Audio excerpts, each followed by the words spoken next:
bleeding purple and gold. From the heart of Los Angeles, this is the LakersNation.com podcast with your host, Trevor Lane. Hey everybody, welcome to today's show. As always, we are powered by CLNS Media and LakersNation.com, your home for everything Lakers.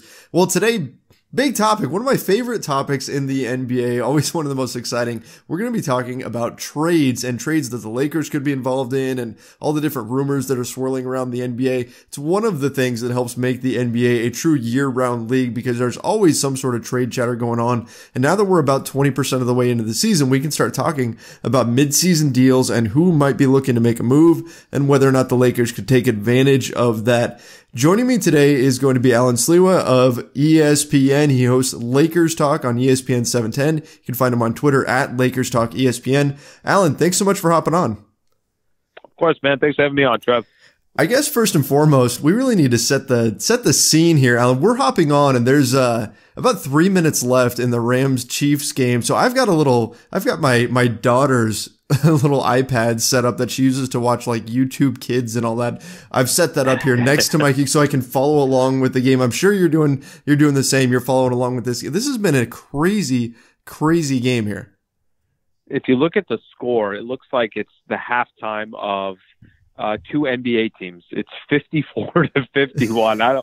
I don't remember the last time I've seen an NFL game like this. Like you might see, high scoring more in college, but to see two teams, both of them 9-1, it's as good as it gets, man. It really is. This has been so much fun to watch this go down. And now we get to talk about basketball trades while we're keeping an eye on this. I think it doesn't get much better than that, right? It's not bad. It's a good time of the year.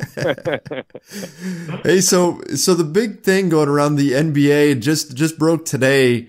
These rumors about the Washington Wizards, man. I mean, it's pretty clear they're not happy. They haven't had a very successful season so far, at least compared to what people were expecting from the Washington Wizards. I mean, right now they're sitting with a record of 5-11. And now we're hearing that not only did John Wall get fined for cursing out Coach Scott Brooks, but Bradley Beal is also potentially seeing his name thrown into trade rumors. Now they may not be, according to Woj from ESPN, they may not be so hesitant to move either one of their starting backcourt guys. What's your take on that whole situation before we even dive into the Lakers side of this? Well, let's just look at the Wizards just kind of as a whole. So last year they were disappointing, but they did have some injuries with John Wall. You thought this season they'd come into the Eastern Conference. There's no more LeBron James. I'm not saying anybody thought they'd be a top 2 or 3 seed, but top 5 seed, top 6, maybe 7th seed, and at the worst in the Eastern Conference, very realistic. Maybe an opportunity for them to get into the second round of the playoffs. They started the season off so awful, so bad, and now they're in a position. I think they're 5-11 or something like that. It might be one of those times if you're the Washington Wizards where why not shop around? Why not look to see, maybe you're starting over. You drafted both Bradley Beal, Otto Porter. You also drafted John Wall. Why not look at that organization and say, maybe we should just get a little bit younger, get rid of some of these contracts and just kind of rebuild? Because certainly what they have for right now is not anything that's working. So to look at, that predicament, I think it makes sense for them to look, and then obviously because the Los Angeles Lakers are the Los Angeles Lakers, it doesn't take too long for people to start kind of putting those pieces together as well. If the Lakers could be of interest. Oh, Alan, I mean, covering the Lakers for as long as you and I have, this is just standard operating procedure. Whenever anybody comes on the market, whenever there's a trade to be had, everybody immediately connects the Lakers to them. And I guess you can't blame them. Given the way this franchise has been run under Magic Johnson, they're certainly not afraid to make deals. And especially they've got some motivation right now with LeBron James getting older and all of that. There's that kind of temptation for them to go make a win now move. But you've seen the contract of John Wall. And I mean, John Wall's a great player, but how unmovable is that thing in your opinion? Well, I mean, here's what it comes down to with John Wall. I think you have to take players. Is he due $38 million next season, correct? Mm-hmm. 38, and then that jumps up all the way. Like I think over the next few years, it would go up to $42 million, somewhere around there. You got to look at the best players in the league. What are they making? and John Wall is in that category from a dollars and cents perspective. But I don't think he's obviously in that category. He's not Kevin Durant, right? He's not some of these other players that you would say are not just franchise players, because it's not me trying to discredit John Wall, but is John Wall, is that the person you want to say, look, we're 100% building around this guy? And I don't think the answer is yes. He hasn't, I think, done enough. I think he's done good for individual accolades, but, you know, from a team perspective, I don't know if he's carried the Wizards to this, you know, to this territory where you're like, you know, you have to consider John Wall one of the best in the league. So that money part is that's an issue. That's a real issue, and it doesn't have anything to do that the guy is not talented, because we all know he's talented, but is he worth that much money in today's NBA? Some people would say yes. I think that's a tough one to swallow, and I don't know if that's one that would make sense for the Lakers short term or long term. Yeah, I mean, here's the thing, right? This season, John Wall is making just over 19 million and change, which, hey, that's fine.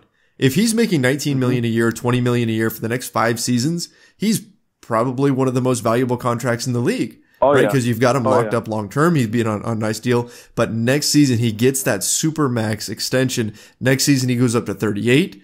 The season after that, it goes up to 41 million. The season after that, it's 44. And then it tops out at almost 47 million when he's 32 years old. Wow. You've got John Wall still on the books. I think that's where they're going to have trouble. And a lot of people don't talk about this. He's got a 15% trade kicker. So that's why it's particularly unlikely that he gets dealt right now, because the Wizards would actually have to pay that this season. The moment he gets traded, ends up being something like 20 million or so.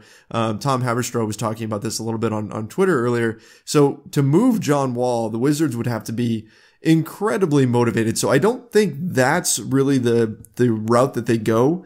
But the guy that I've been hearing, and so many fans have been asking me about this, asking about, is this guy a good fit? It's Bradley Beal. 25 years old, interesting player, can shoot from outside, can do a lot of things, can pass the ball a little bit. He's probably a little bit better defender, I think, than people give him credit for. But I still wonder about the whole contract thing. Alan, my big sticking point is Bradley Beal or is John Wall or any of these guys, are they the piece that you want moving forward? I think that's the big question here. Well, look at the names that the Lakers have been throwing around. And what I mean by that is just think of the names that can be available next summer. Kevin Durant, Kawhi Leonard, Klay Thompson, you know, we've talked a little bit about. Mm-hmm. Let's just use Durant and Kawhi Leonard. Those are franchise-altering players. Those are players that are obviously some of the best in the entire NBA. And I think if you look at not just their raw talent, but where they are age perspective, and if they could be players that you can completely build an organization off of.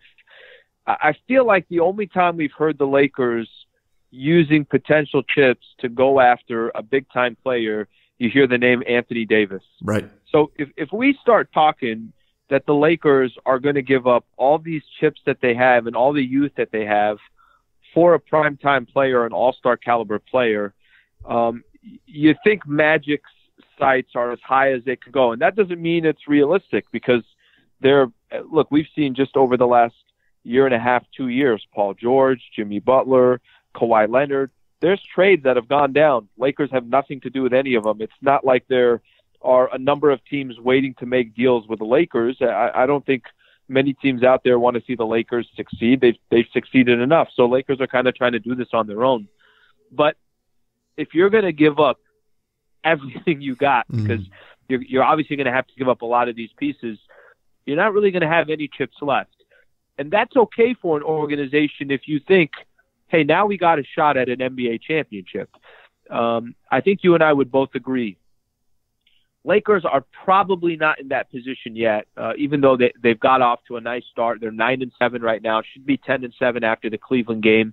Utah coming on Friday.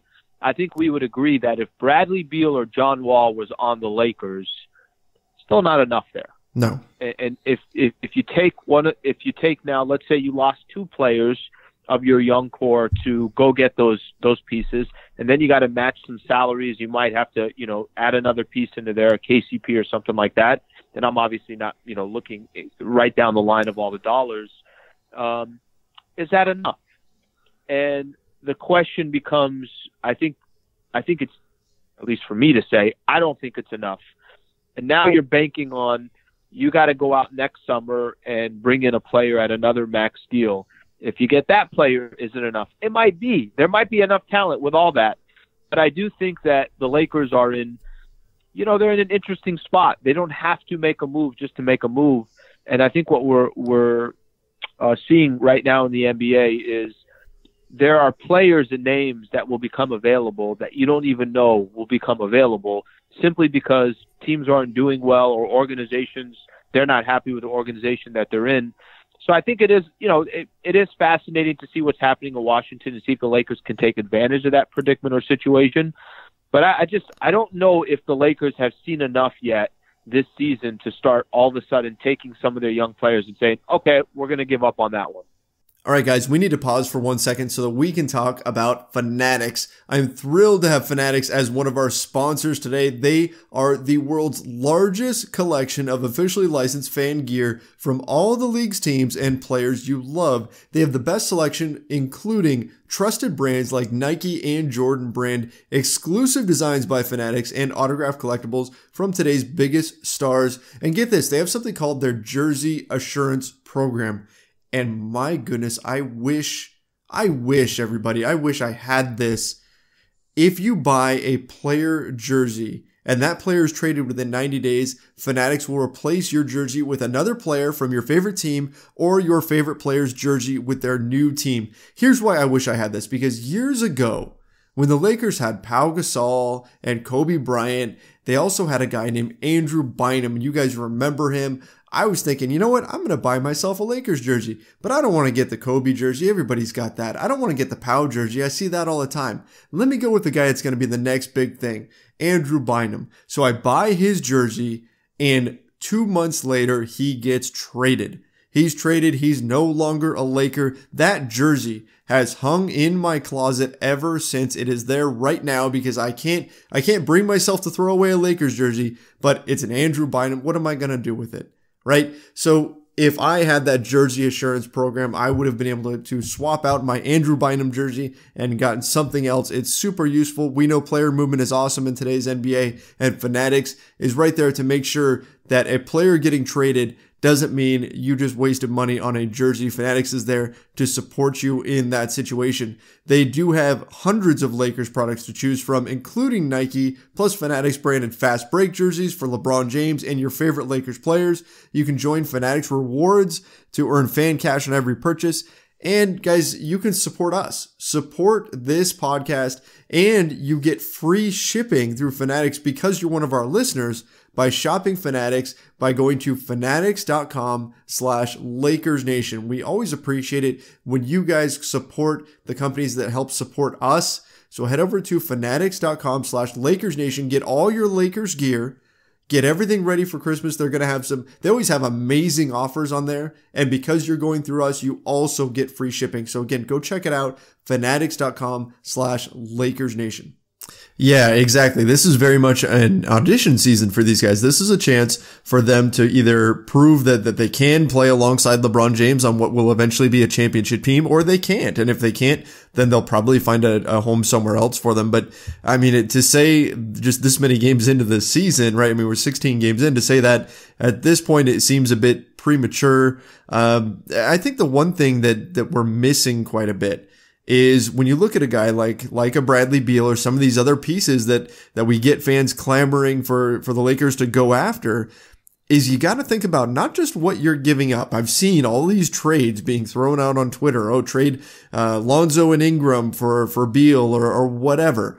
You're not just giving up those players, you're also giving up some opportunities. So if you add any long-term salary onto the Lakers' budget, they really can't take on any more without sacrificing a max salary slot for a guy like Kevin Durant. So you have to factor that into any trade too. You got to figure, hey, if they try to make a win now move, they'd better be getting Anthony Davis. They'd better be getting that piece that puts them over the top, because it also means sacrificing the ability to go after Kevin Durant on top of the young pieces that they lose. So when you factor that in, I think that's where it really becomes a not workable situation for the Lakers to make a move, at least for a guy who's got salary going past this season. And that's been the Lakers, MO so far. Even in the summer, we saw them only sign 1-year contracts because they're so dedicated to being a player in next summer's free agent market. I don't see them giving up on that just yet. Yeah, I don't think that, they're going to put themselves in a position. You heard over the entire summer, Pelinka would say it. We want to give ourselves flexibility. We want to give ourselves flexibility. That flexibility is for this summer because if the Lakers continue to show that the structure is there, that the infrastructure in the sense that from the front office all the way down is really in play, there's good stability. If they continue to show that, somebody's going to take that max slot next summer. Hopefully it's a guy like Kevin Durant, but if it's not KD, there might be, obviously some other players that are out there that might look at the Lakers and say, I'd love to be a part of what they're building there. But I don't see them jeopardizing that max slot next summer, especially because we see how much talent is on some of these teams around the league right now. I know the Warriors are having some issues, but I think you and I would both agree that they'll find a way to turn things around. The Boston Celtics, maybe kind of getting off to a slow start. A lot of talent there. As much as the Western Conference has kind of opened up a little bit where there is some slots available, I still think that at the end of the day, you got to have pretty much 3 players in today's NBA to really compete for a championship. And the Lakers have a really they got their one, right? They got their one this summer, but the drop off between 1 and 2 is so significant that whoever that second player is, it's going to be so key. And then if they are going to shop around and use some of the youth that they have to go out and get another player, obviously it's got to be somebody that makes a lot of sense, that puts them in a position that, you feel makes sense short term, you feel makes sense long term, and is somebody that will legitimately fit a role that, can help take the Lakers over the top, which is crazy for us to even be having that conversation, but that's kind of where the Lakers are now. Absolutely. Yeah. I mean, that's where they're at right now. You mentioned the kind of the second piece, the second player, trying to figure out who that is. Who is that, do you think, at this point? I mean, I've been addressing this issue quite a bit, and I've had a hard time narrowing it down. Who is the second fiddle on the Lakers right now? Well, I continue to say Brandon Ingram and then see myself during games saying, I don't think it's Brandon Ingram. Ingram is it's the easy one to say, but look, Kuzma's had a better season, I think, than Ingram so far this year. There are probably some intangibles that we don't always look at, and I know BI can do some stuff on defense that Kuzma obviously can't.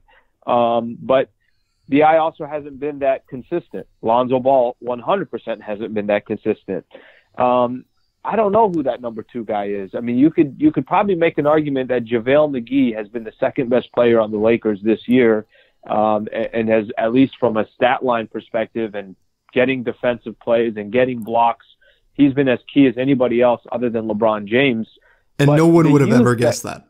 No one.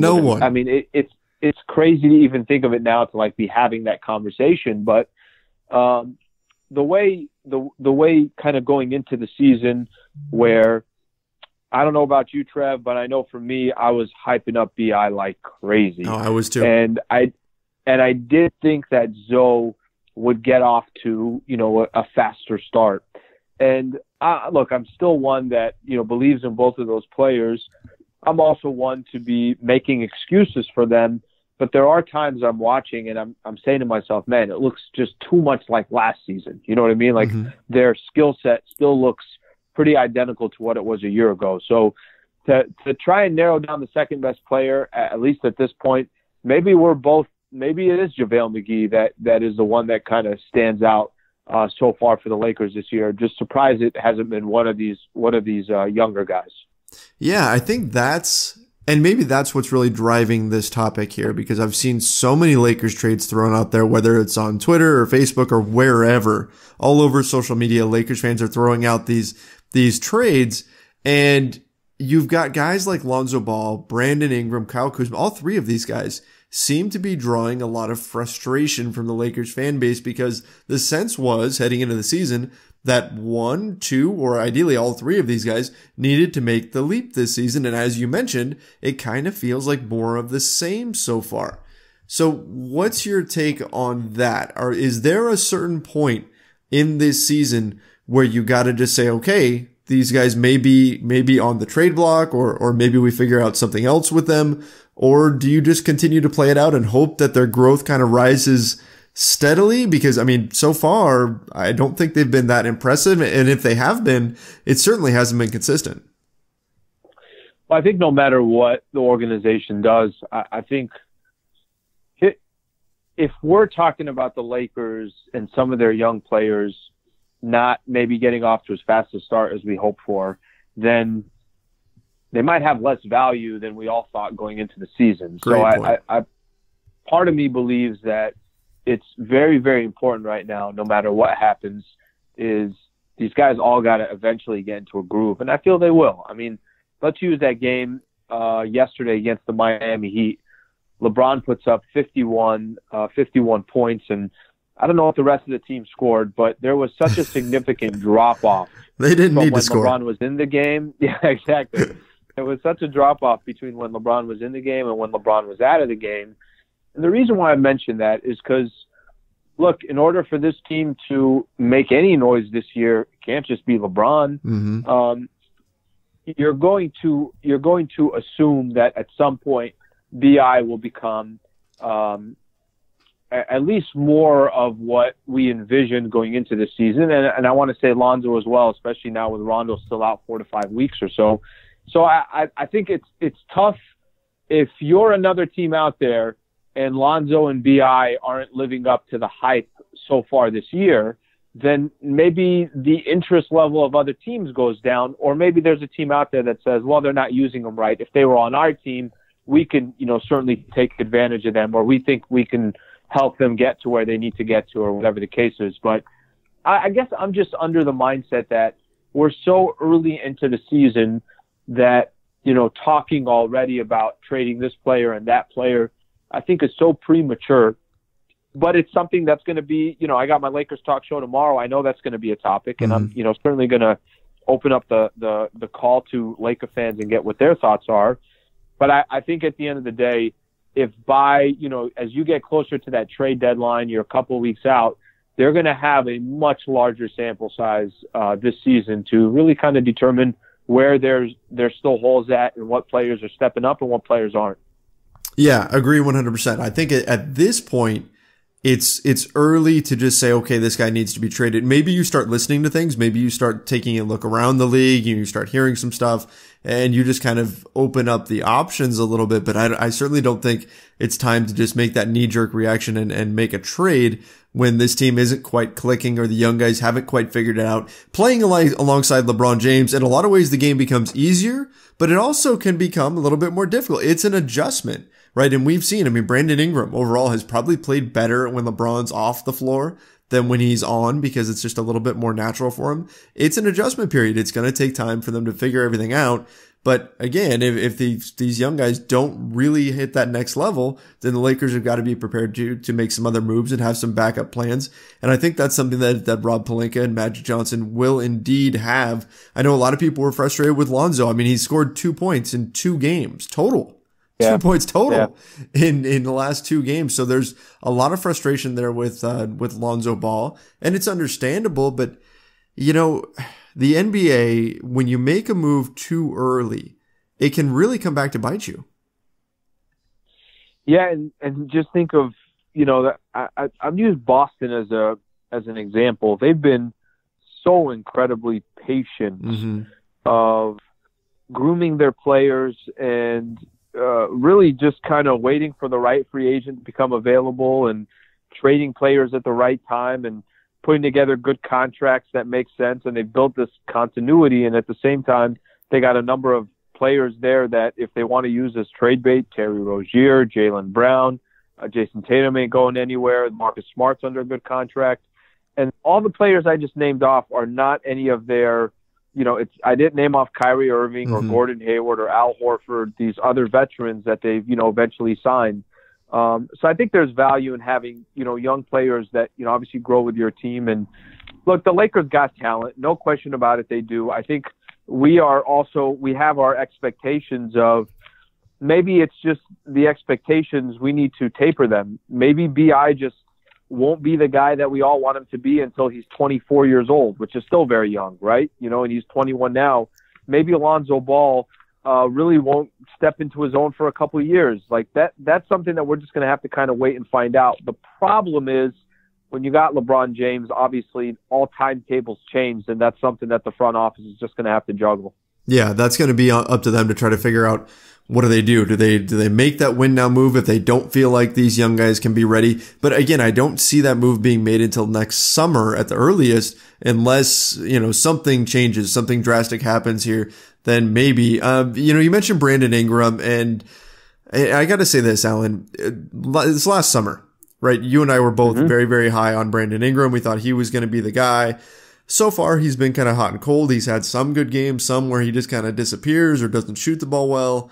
And I have to think back to what we've seen from Brandon Ingram so far, from what we know about him. His first year, his rookie year, started off poorly, slowly and steadily got better and better and better. His second year, same thing. Started out kind of about where he was at. We were all expecting to see a big jump, and he started out kind of the same as he did his previous season, but then steadily got better and better. Next thing you know, it's February, and he's putting up 18, 5, and 5. So Brandon Ingram has proven himself. He did the same thing at Duke, to be a slow starter. So I'm still of the mindset that we need to be patient with Brandon Ingram, because they're not necessarily years down the road. There could still be some good things coming for him just this season. We're going to take a quick break to talk about Robinhood. No, not the guy with the bow and arrow, but Robinhood, the investing app, which is on my phone right now. I absolutely love it. It lets you buy and sell stocks, ETFs, options, and cryptos, all commission free. They strive to make financial services work for everyone, not just the wealthy. It's a non-intimidating way for stock market newcomers to invest for the first time with true confidence. It's simple, intuitive, has a clear design with the data presented in an easy to digest way. Guys, I am Robinhood's customer. I'm a guy who I understood the basics of the stock market, but it was always a little bit intimidating to get into it, to really get into investing and everything. And then I started getting into Robinhood. I actually had a friend who told me about Robinhood about a year ago, and they have been absolutely phenomenal. It's so easy to use right from your smartphone, takes all of the intimidation, all of the scariness out of it, makes investing very simple and very intuitive to use. So I really, really love this app. It's something that has been on my phone for a bit now, and I'm so glad that I get to tell you guys about it. Other brokerages will charge up to $10 for every trade. Robinhood doesn't charge commission fees. You trade stocks and you keep all of your profit. You can learn how to invest as you build out your portfolio, discover new stocks, and track favorite companies with a personalized news feed. You also get custom notifications for price movements, so you never miss the right moment to invest. I absolutely love that. I get notifications every single day telling me, hey, this stock just dropped to an all-time low. And then I know maybe I want to go ahead and look at purchasing that, or this one is at an all-time high. It's a super, super useful feature that makes it very easy to invest. And right now, they're giving my listeners a free stock. Could be a stock like Apple, Ford, or Sprint to help build your portfolio. All you got to do is go sign up at lakers.robinhood.com. That's it. That's lakers.robinhood.com.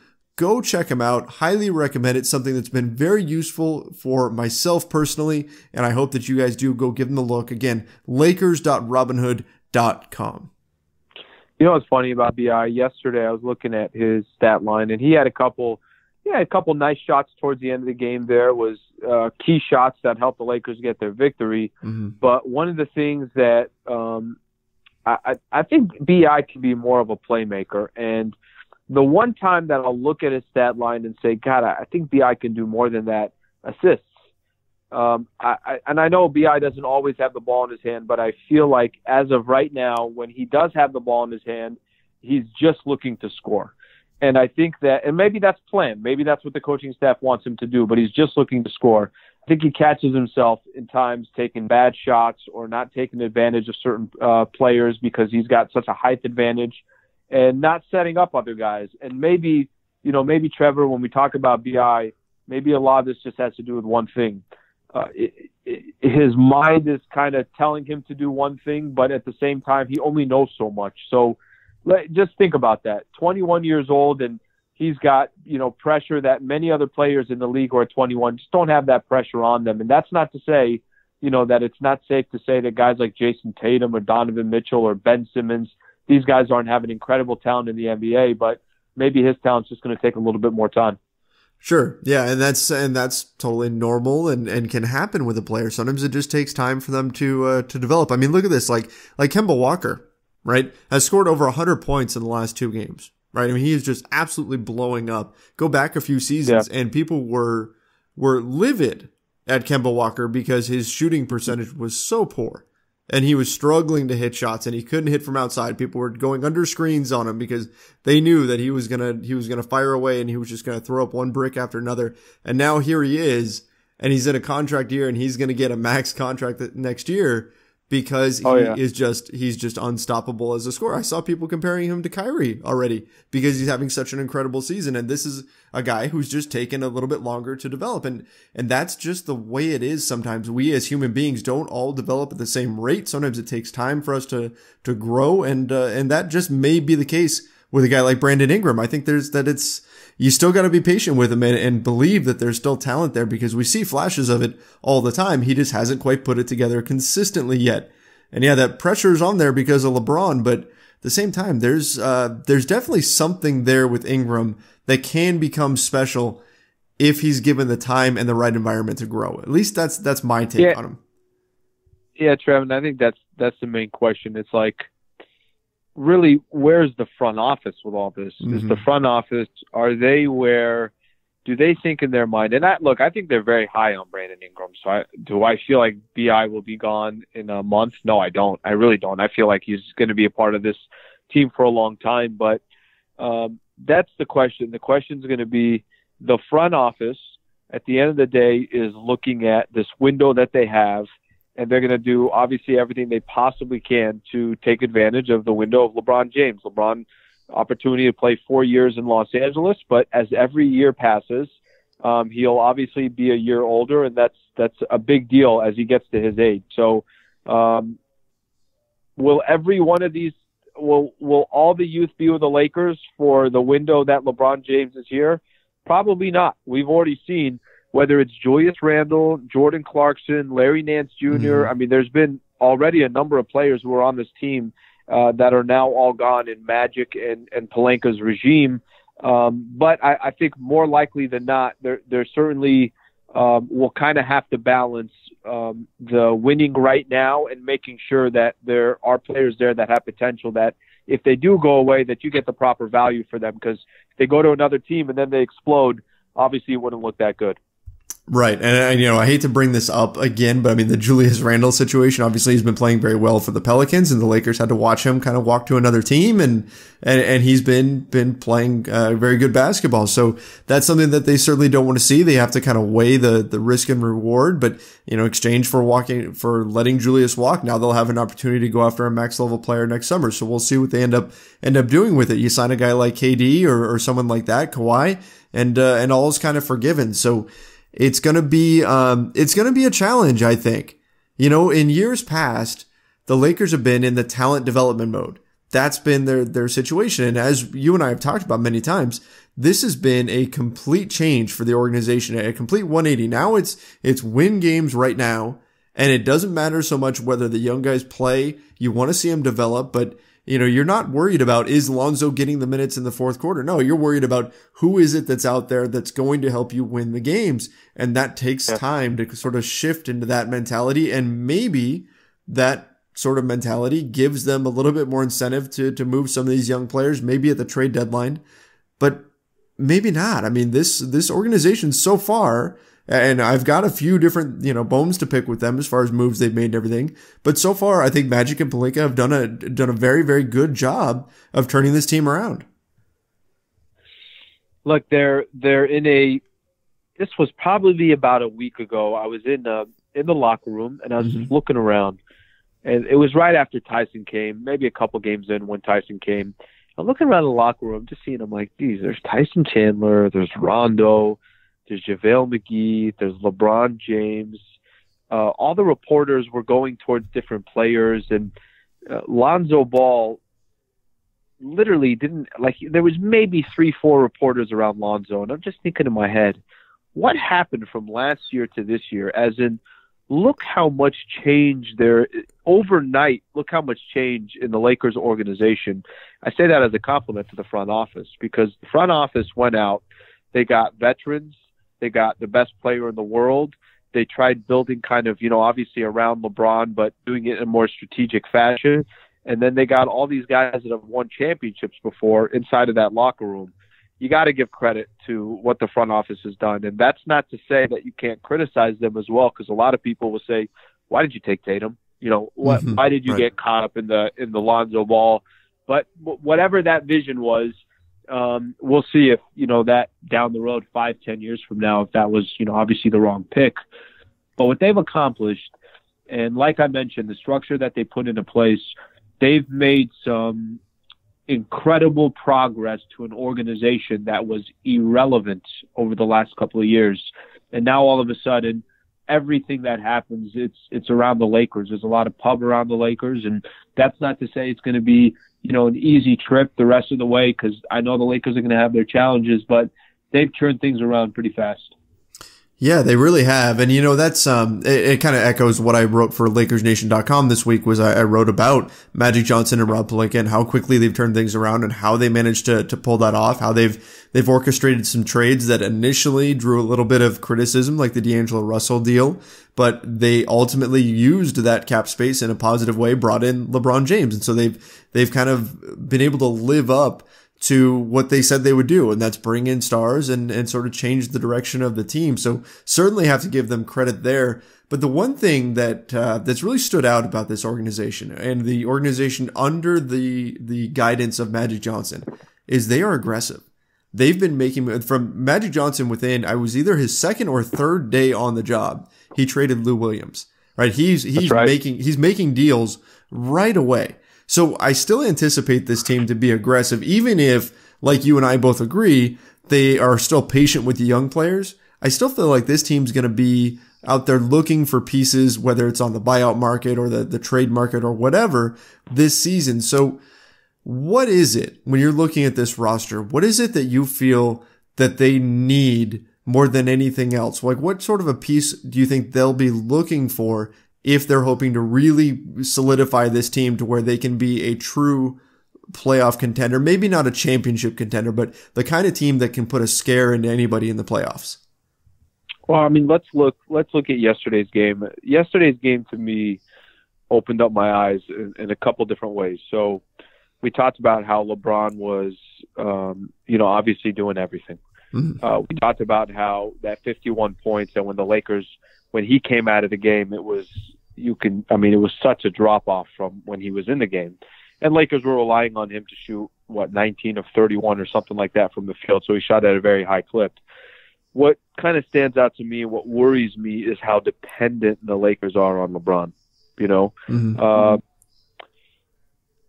The only way that the Lakers are able to go out and get a player that we were just talking about, is Brandon Ingram the second best player? Well, he's not yet. I mean, at least he hasn't proved this year that, look, he's the go-to guy you can go to when LeBron's on the bench. Who's going to be that guy? Because we're only in November, and LeBron is having to put up 44 points and 51 points.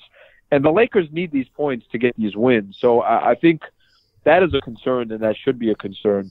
You could tell, too, that when Rondo wasn't in the game, let's use a game against Miami, there was no one to orchestrate. There was no one to, if we're just assuming, well, Lonzo will take that role. I don't know if Lonzo's really taken that role to where he's got everybody set up. He's playing that quarterback.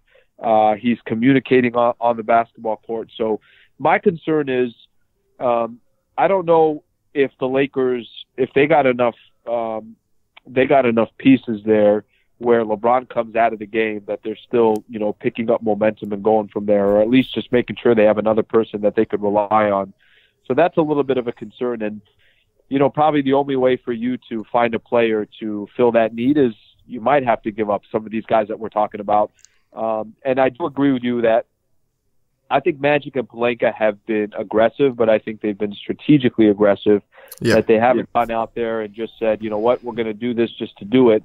They find what they feel they need, and then they don't hesitate. And I think that's the part that I respect from what they've done so far. Yeah, for sure. They've been able to make some moves that really aren't just good moves, but they also fit in with a pattern and fit in with this overall plan. There is a plan here, and I guess that's the big thing. I mean, for so many years, right, under Jim Buss and Mitch Kupchak, it was pray for free agency. Hope that the free agency is going to come through and some superstar is going to sign with the Lakers and save us from this sinking ship. And it just wasn't happening.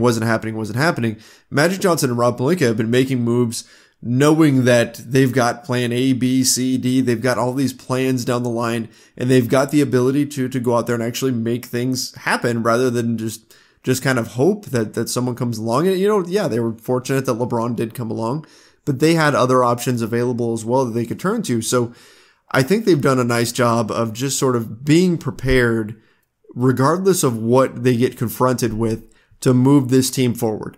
And so it's going to be really interesting to see how this plan develops moving forward here now that we're moving into this season, and whether or not they feel like it's necessary for them to make a move midseason. Because as much as we say they're going to be patient and we're going to wait till next summer, at the same time, you're right, Alan, if we're seeing more games, and that was a great win against Miami. Don't get me wrong. That was a great win. That was a great LeBron James game. That's one that you're going to treasure for a long time. But is that sustainable long-term? Probably not. And if that's something that they're seeing consistently, then maybe that's a red flag that it is time to try to figure out some sort of, even if it's a small move, something to bring in someone else that can help. Because if no one else is stepping up, then I think something's going to have to be done this season. All right, we're going to take one more quick break to talk about Lightstream. Now, if you're like most of us, you have a balance on your credit cards and higher interest rates than you would like. So then why not turn those balances into one monthly payment at a lower fixed interest rate and start saving money? This can be a great way to get the snowball finally rolling in the right direction, get stuff paid off, and be able to start putting some money into the bank. Lightstream offers credit card consolidation loans from 6.14 APR with AutoPay. That's just 6.14% APR with AutoPay. You get a loan from $5,000 to $100,000, and you can even get your funds as soon as the day you apply. Lightstream believes that people with good credit deserve great interest rates and no fees. Plus, they're a division of SunTrust Bank, one of the nation's largest financial institutions, so you can have complete peace of mind. And my listeners actually can save even more with an additional interest rate discount on top of Lightstream's already low rates. The only way to get this discount is to go to lightstream.com/Lakers. That's lightstream.com/Lakers. Go check them out. Lightstream.com/Lakers. Subject to credit approval. Rate includes 0.5% auto pay discount. Terms and conditions apply, and offers are subject to change without notice. Visit lightstream.com/Lakers for more information. Let's use, this is the hope. Like I was thinking about this yesterday. The hope is, okay, LeBron's going to get his 25 to 30 points a game. And listen, I know it's so easy to just talk offense, and we all know that if the Lakers just worry about offense, they're going to struggle. Like that's what was happening the first 7 games of the season, then to the second 7 games, or the last 7 games, now 8 games. But I would say this. I would say that it's important for guys like Lonzo. Can you get 10 to 12 points a game? I mean, is that too much to ask for? BI, can you get 15 to 18 a game on a consistent basis? You're getting some contributions now from KCP. Josh Hart, you're not 100% sure. I mean, we know, I feel comfortable when Hart is in the game, but that doesn't mean Hart's going to give you 15 points a night. We know Kuz is going to do it. There's just there's not enough. There's sometimes that you look at the box score and you see great balance, but like the game against Miami, it was so lopsided.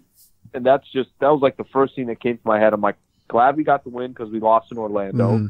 Happy for the mere fact that the Lakers are, got a chance to go 2-1 on this road trip against the Cavs. But I was just watching the game saying, man, if LeBron misses some of these shots, all of a sudden, Miami's coming back. Or if that's not even the case, it more just kind of sits into it more kind of just sits in my mind that you have one player doing so much, these other guys got to step up and help him a little bit too.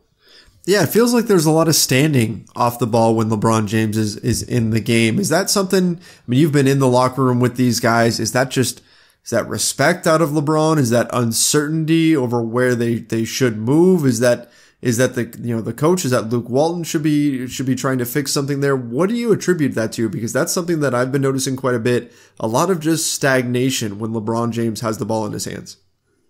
It's funny. I had Kuzma came on the show last week, and I asked him exactly that. Is it easy to just kind of sometimes just watch?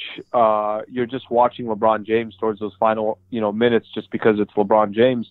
He said, yeah, it happens. It happens where we know we shouldn't be, but you just kind of get caught up in it. And maybe LeBron scored a couple buckets in a row or whatever the case is, and the ball's in his hands, becomes isolation basketball. In my opinion, that's where I think coaching is so key. We how many times, Trev, have we watched, it's Greg Popovich and you think the ball is going to Kawhi, or you thought it was going to Tim Duncan, or you thought it was going to DeRozan, and they use all those guys as a decoy, and somebody else gets a wide open shot. Mm-hmm.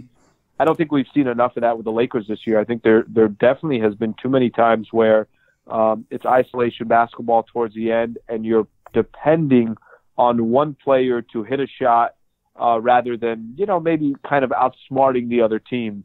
But I'm sure there's a lot of coaches in the NBA that if they had LeBron James, maybe that would be their strategy as well. But I think it's a combination of some players not doing enough, and I think it's a combination of I think the coaching maybe just not being a little bit more creative there.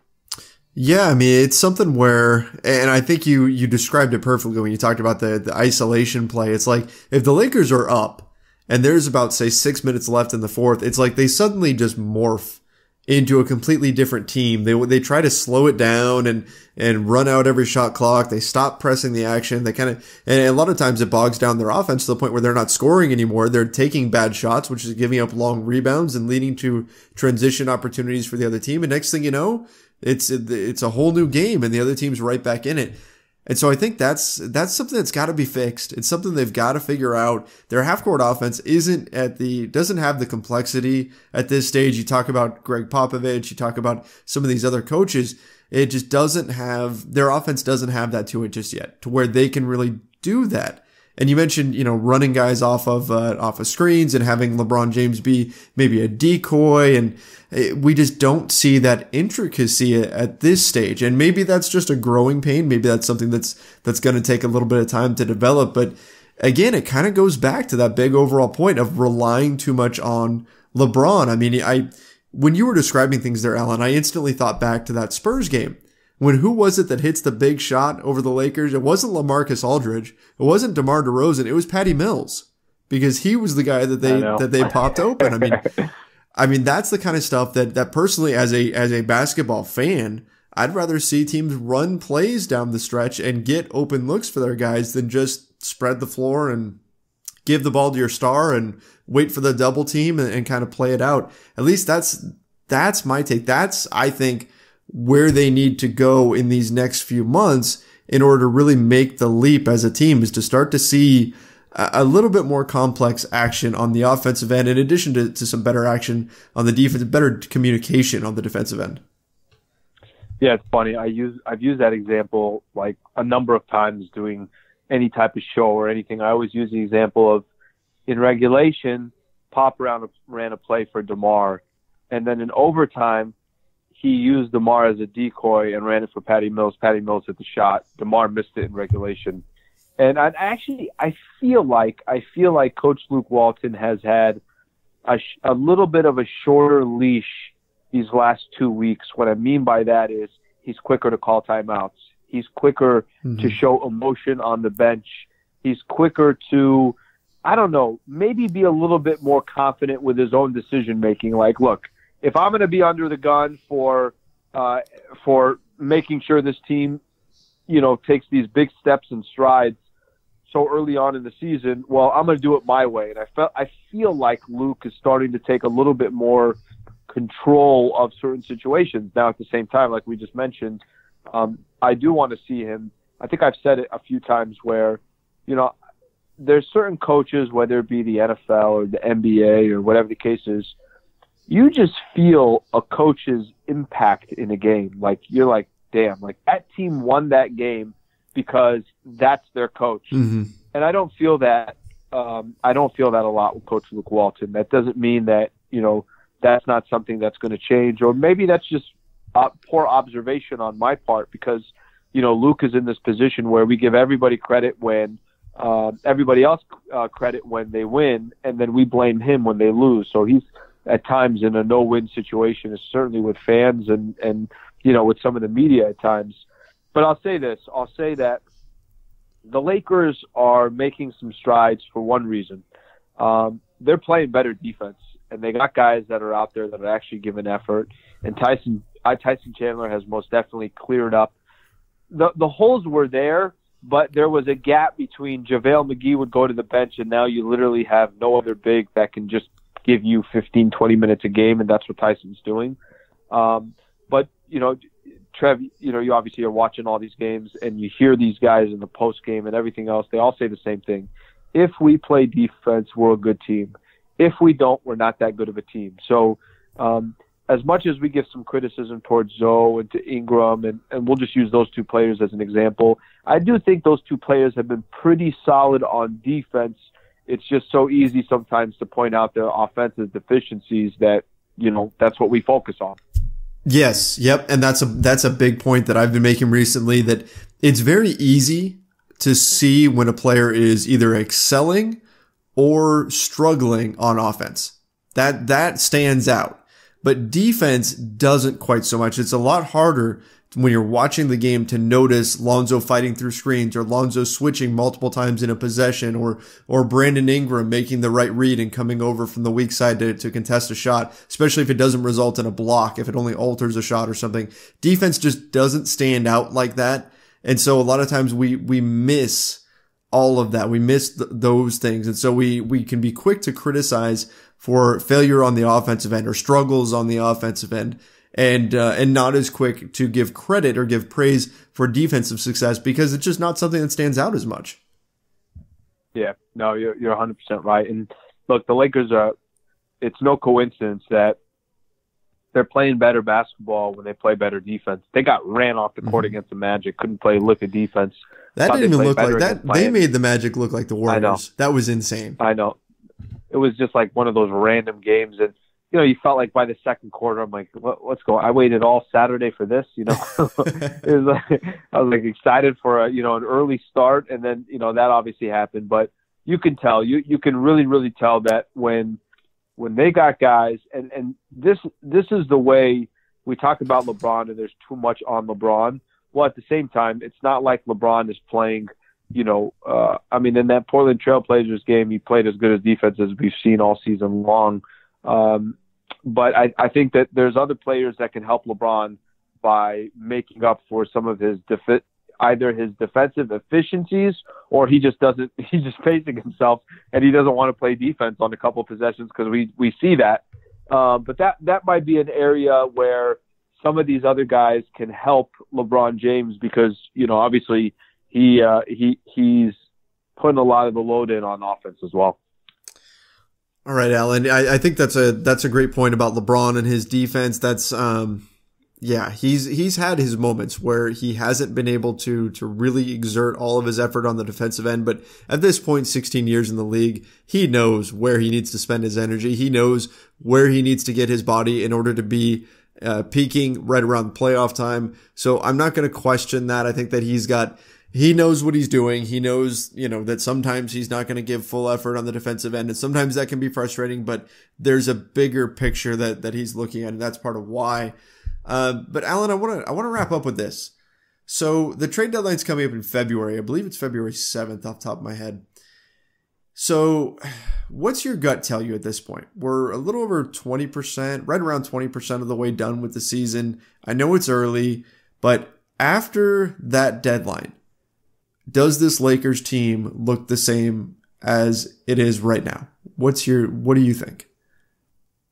I think they make a move. I think that the Western Conference is, it's kind of fascinating to look at the West right now, but I don't think we would have believed that the West is as open as it is. There are teams that are winning that you were not expecting to be winning, and then teams that are struggling that you felt, going in were locks to be top 4, top 5 seeds in the Western Conference. So, let's look at this. The Jazz are 8-9.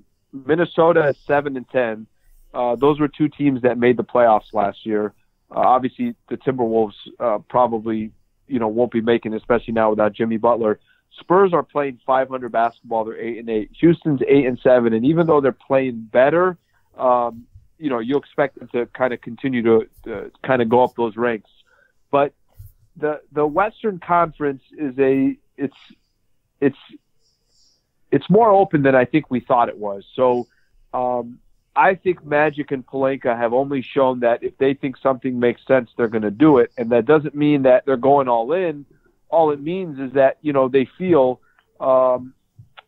there's a move out there that's going to help them this season and maybe a little bit further than that. I think they'll take advantage of it.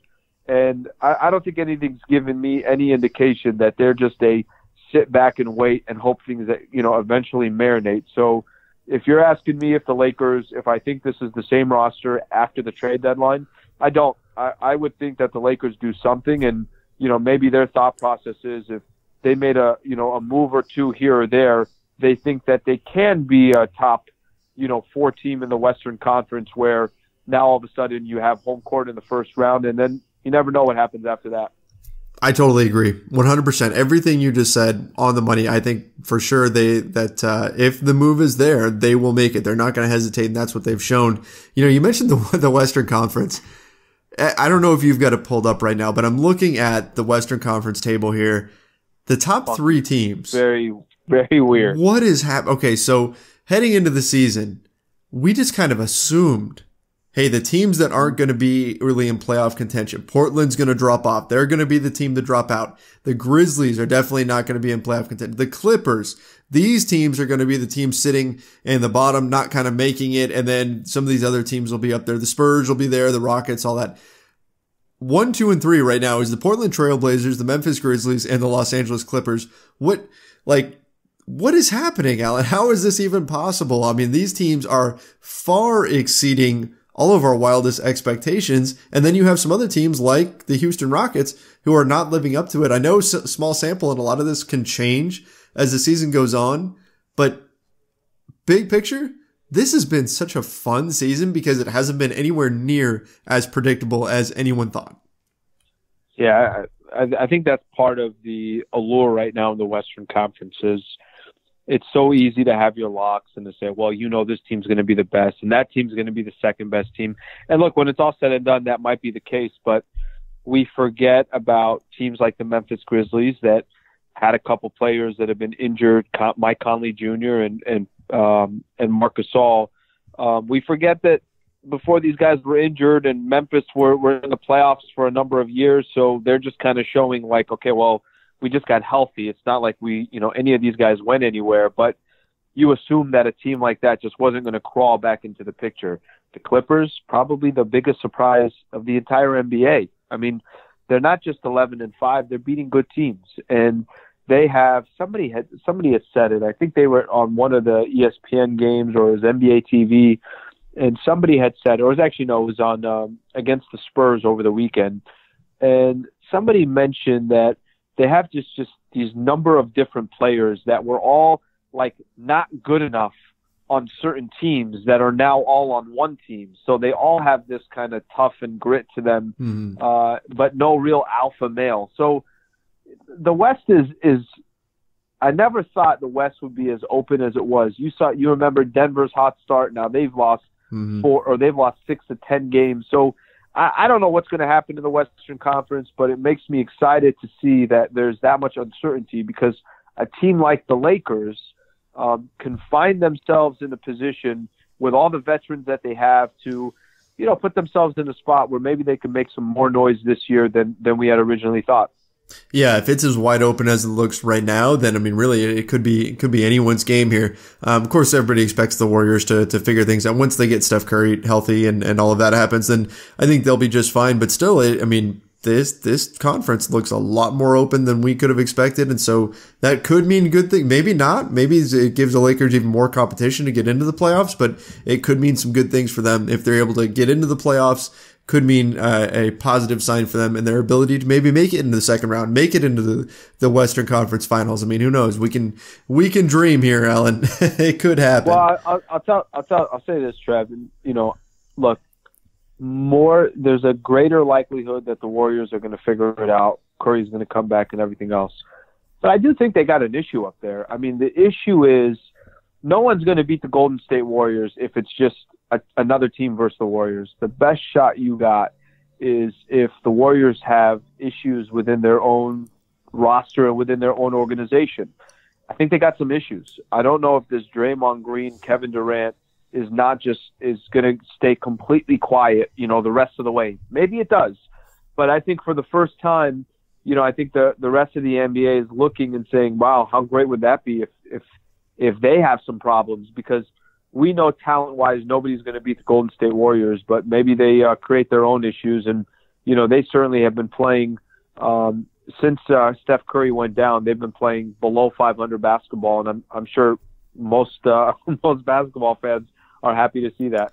Yeah, for sure. You know, I mean, the Lakers fans certainly understand that a three-peat is not an easy thing to accomplish. And sometimes, I mean, there's bickering that's going to happen. There's issues that can pop up. So if this is something that sticks around, then who knows? This entire season could be way more open than anybody would have guessed heading into it. And I think that's exciting for the league and exciting for fans, regardless of what team you're rooting for, aside from maybe fans of the Golden State Warriors.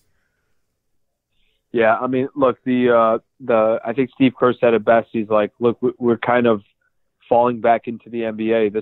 We've been in a dream world, and now we're just coming back into the NBA. But it wasn't a surprise. I mean, obviously, once Kevin Durant went to the best team in the NBA, it was checkmate, and nobody's really had much of a chance since then. So we'll see how things play out. But I do think the Lakers are, you know, just putting themselves in a better and better situation where that stock just kind of continues to go up for the team.